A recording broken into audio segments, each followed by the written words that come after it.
അവയവ കച്ചവടത്തിനായുള്ള മനുഷ്യക്കടത്ത് കേസിൽ മുഖ്യപ്രതി മധുവിന്റെ നിർണായക മൊഴി.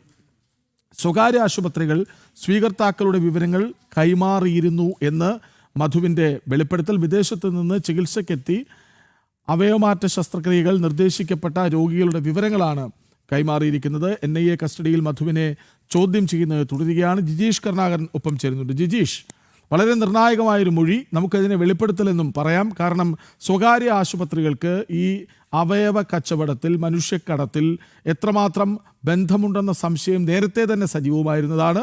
ഇപ്പോൾ അതിന് അടിവരയിടുന്നു ഈ മൊഴി.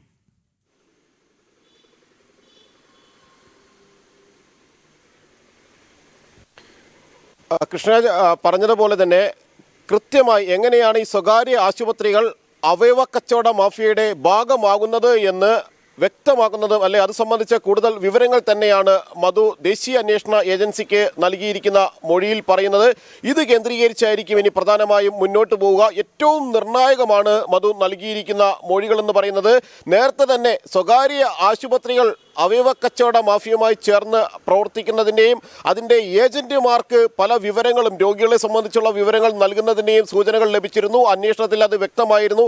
എന്നാൽ സംസ്ഥാന പോലീസിന്റെ അന്വേഷണത്തിൽ ഇത്തരത്തിൽ സ്വകാര്യ ആശുപത്രികൾ കേന്ദ്രീകരിച്ച് നടക്കുന്ന അവയവ റാക്കറ്റിലേക്ക് നീളുന്ന ഒരു അന്വേഷണം എത്തിയിരുന്നില്ല. ജനൻ TV അടക്കം പല ഘട്ടങ്ങളിലും സ്വകാര്യ ആശുപത്രികൾ എങ്ങനെയാണ് അവയവ മാഫിയയുടെ ഭാഗമായി മാറുന്നത് എന്ന കാര്യം വ്യക്തമാക്കി. നിരവധി ആളുകൾ നമുക്ക് മുന്നിൽ തന്നെ അവരുടെ പ്രശ്നങ്ങൾ, ഒപ്പം തന്നെ അവയവ കച്ചവടം, അവയവ ദാനം നൽകി വഞ്ചിക്കപ്പെട്ടതിന്റെ വിവരങ്ങൾ എല്ലാം തന്നെ വെളിപ്പെടുത്തുകയും എല്ലാം ചെയ്തു. അത് കൂടുതൽ ഊട്ടിയുറപ്പിക്കുന്ന, കൂടുതൽ സ്ഥിരീകരിക്കുന്ന വിവരങ്ങൾ തന്നെയാണ് മധുവിൽ നിന്ന് ദേശീയ അന്വേഷണ ഏജൻസിക്ക് ഇപ്പോൾ ചോദ്യം ചെയ്യലിൽ ലഭിച്ചിരിക്കുന്നത്. കഴിഞ്ഞ വെള്ളിയാഴ്ചയാണ് മധു നെടുമ്പാശ്ശേരി വിമാനത്താവളത്തിൽ വെച്ച് പിടിയിലാകുന്നത്. ഇറാനിൽ നിന്ന് ഇയാളെ നാടുകടത്തി എത്തിക്കുകയായിരുന്നു.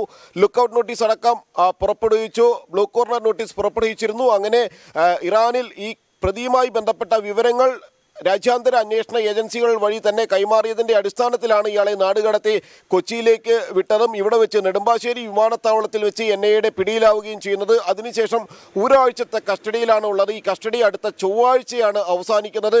ഇതിനിടയിലുള്ള ചോദ്യം ചെയ്യലിലാണ് മധു ഈ സ്വകാര്യ ആശുപത്രികളുടെ പങ്കാളിത്തം കൂടി വെളിപ്പെടുത്തുകയും ചെയ്തിരിക്കുന്നത്. നേരത്തെ മറ്റ് 3 പ്രതികളെ ചോദ്യം ചെയ്തപ്പോഴും ഇതുമായി ബന്ധപ്പെട്ട വിവരങ്ങൾ തന്നെയാണ് വെളിപ്പെടുത്തിയത്. എവിടെയെല്ലാമാണ് ഈ റാക്കറ്റിലെ കണ്ണികൾ ഉള്ളത്, അവർ ആരെല്ലാമാണ്, മറ്റു സംസ്ഥാനങ്ങളിലുള്ള പ്രത്യേകിച്ച് തെലങ്കാന, ഡൽഹി അടക്കമുള്ള സ്ഥലങ്ങളിൽ നിരവധി മാഫിയകളുടെ ഭാഗമായ ആളുകൾ പ്രവർത്തിക്കുന്നുണ്ട്. മഹാരാഷ്ട്രയിലും ഇതിന് കണ്ണികളുണ്ട്. ഇതിൻ്റെ ഇരകൾ കൂടുതലായും ഉണ്ടായിരുന്നത് ഈ സംസ്ഥാനങ്ങളിലായിരുന്നു. മഹാരാഷ്ട്രയിലും തെലങ്കാനയിലും അടക്കമായിരുന്നു. അവിടെ നിന്നാണ് ഇത്തരത്തിൽ ഇരകളെ കണ്ടെത്തിയത്, ഈ ദാതാക്കളായ ആളുകളെ കണ്ടെത്തിയത്. അവർക്ക് വലിയ തുക വാഗ്ദാനം ചെയ്ത് അവരെ ക്യാൻവാസ് ചെയ്തുകൊണ്ടായിരുന്നു വിദേശങ്ങളിലേക്ക് കൊണ്ടുപോവുകയും അവയവ കച്ചവടത്തിൻ്റെ ഭാഗമാക്കുകയും ചെയ്തിരുന്നത്.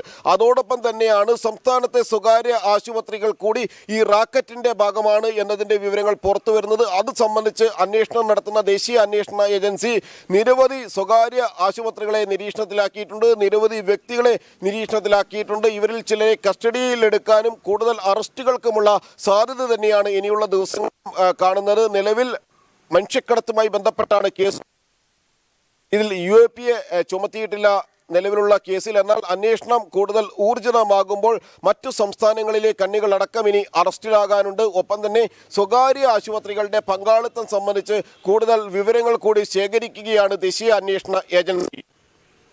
ശരി, അവയവ കച്ചവടത്തിനായുള്ള മനുഷ്യക്കടത്ത് കേസിൽ മുഖ്യപ്രതി മധുവിന്റെ നിർണായക മൊഴി വരുന്നു. അതായത് സ്വകാര്യ ആശുപത്രികൾ സ്വീകർത്താക്കളുടെ വിവരങ്ങൾ കൈമാറിയിരുന്നു. വളരെ ഗുരുതരമായൊരു വെളിപ്പെടുത്തലാണ്.